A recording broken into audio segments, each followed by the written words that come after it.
a lot of the jargon and a lot of the kind of academic pretense of Keynesianism ends up being irrelevant in the scheme of there being a practical application, because the conclusion is just always the same. Like, it doesn't really matter what they say in the middle. It's just window dressing to, we have problem A, that we explain it with B, C, D, X, Y, Z, whatever, blah, blah, blah. But then, therefore print more money. Like, it's always print more money. So it doesn't really matter what comes in the middle. You may as well just skip to print more money. And then that's it over with. Yeah, it is. I mean, it is amazing. Like, what the destination is going to be. It just depends on what their journey to get there is. Exactly. And that may vary slightly, but it's like, it's always just, well, I guess we got to print more money. It's like they've got one button that they can push, and they just need some circuitous way of getting to that button, no matter how nonsensical it is, and they will get there, and then they will press it. Like, that's at the end of the day, that's what happens. Inflation is bad. That's right. one tool that they have. Well, and because the other side of that is the implication in the statement that deflation is bad is, of course, that inflation is good and necessary. Right. If deflation is bad, then of course inflation must be good. It's the opposite of that, right? So then if it's good, it must be necessary. So then that's, again, almost this moral justification for saying, like, we have to avoid the bad thing. Like, we're doing this to save you. And that's the thing, is that obviously there are, many people, asset holders, are beneficiaries of inflation, right? Like, as people holding Bitcoin, we are beneficiaries of fiat inflation in terms of the exchange rate. But the problem is that the majority of people in the world are not beneficiaries of it, right? Like, and this is something, maybe this is a way to tie this into the political a little bit, because I've seen, there just seems to be, I don't know if it's the algo feeding it to me or just the sad reality of the world, but a resurgence in just really smooth-brained, neo-socialist takes out there these days. And all of this, we need more equality. And the problem, of course, is that it's capitalism that is causing the inequality. Yeah. And then, I love the Peter McCormack saga, of course, and just seeing him just try to be very gracious with some of these socialists, and then, they just won't take him up on any of it. But this idea that the capitalism is the problem. The problem is all this greedy capitalism, and that's why we have inequality. So we need to fix that by reallocating this capital from the top down, of course, to different people, to make things more equitable, make things more fair, or make things more equal.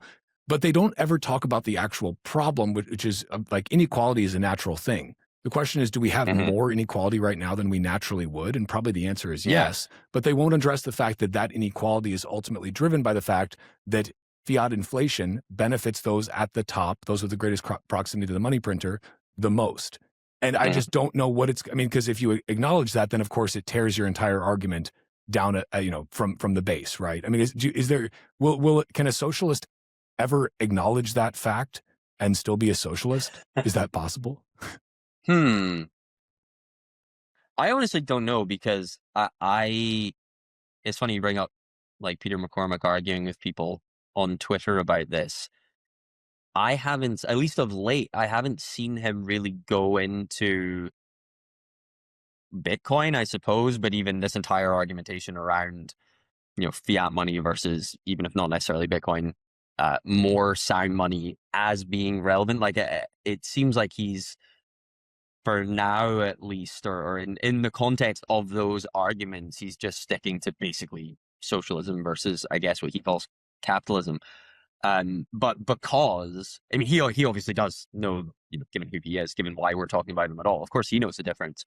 But I don't, my hunch is that he doesn't think he's even going to get anywhere moving the conversation to being about the properties of money, because it's almost like the misunderstanding is deeper even than that. It's like these people they're not primed yet to think about something that nuanced in a sense. And another thing that came to mind, though, I think maybe partly an explanation for this is that well, in Peter's case, this is obviously very focused in the UK, where I would suggest the problem that you identified at the outset is a lot more exaggerated than it is in the US. And so he has like more of an uphill battle to convince anybody of this, that we've basically had so much, not only socialism, but ultimately, as driven by a fiat monetary regime where basically where this conflation around capitalism is like, I actually understand it. I have some sympathy for this because what's presented to these people as quote unquote capitalism is really just fiat banking. Like the biggest industry in the UK, London more specifically, is finance. The most prestigious thing to do is either finance or something, derivative of finance or downstream of finance. And so that is what they see capitalism as being. And you and I know, I mean, there's a chapter in Bitcoin Zen, it's called "This is not capitalism." So we can give, I think, a fairly decent argument as to what the problems there are, potentially not even mentioning Bitcoin. But if the audience is interested enough, obviously you can then get to that. But these people can't. Like they're so far prior to really understanding this that Peter just has to argue with them about socialism in the first place. And the really tragic thing, I think, is that this is why I'm saying I'm somewhat sympathetic to this, only somewhat, only a little bit, is that you can see, given the circumstances they're in, given the problems caused by partly socialism and partly fiat, why they would be so mad about this. Because with a very narrow focus on, what like tangibly are their problems, as opposed to, intangibly all this grand theorizing, it's basically that they just can't afford anything, right? Like they see rich bankers and booming city trade or whatever. I don't know exactly how they conceptualize it, but and then they'll realistically never be able to afford a home or something like that, which also goes to your point that like that's because of real estate being monetized, right? But again, you're never, the circumstances they're in that make them feel that way, but you also know you're never going to be able to convince them that that's what's actually causing their problem. And so you just end up in this doom loop of like, socialism causes misery and poverty, both of which cause people to want more socialism to try to fix it. And like, how do you get out of that? And that it feels like that's basically what Peter spends all his time arguing with people about, that no, it is actually worth trying to get out of it. So like, good for him, I guess. I can't really tell if it's working, but he's fighting. Well, it's so true, that doom loop you talk about, because it's like this idea that, well, I've been poisoned, and in order to stave off this poison, the antidote is just more poison.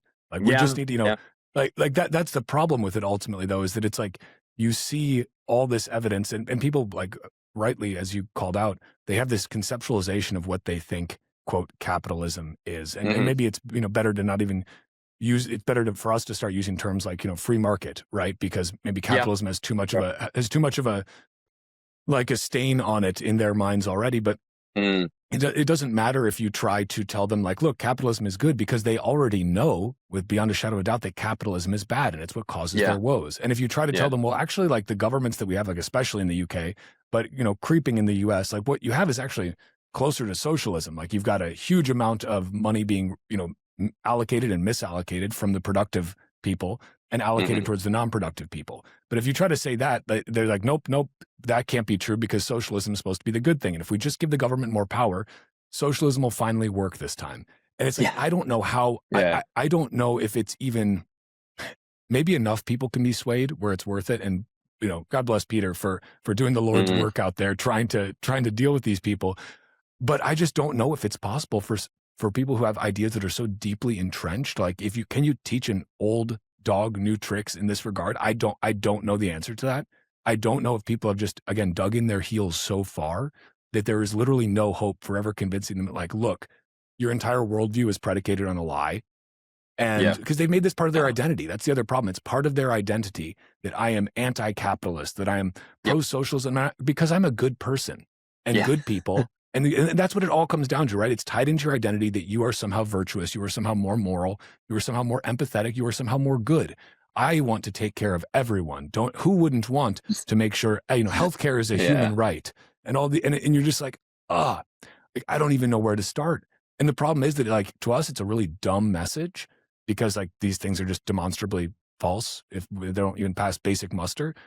But they sound really good if you only think about them for like 2 seconds and you've never studied history or economics, even as a layman, or any of these things. Like, they sound kind of good, and they especially sound good if you are struggling and you perceive that the source and you perceive that the source of your struggle is this boogeyman called capitalism. Like, then it's like I get it. I get why they're at that point. I just don't know how we get people away from that. you.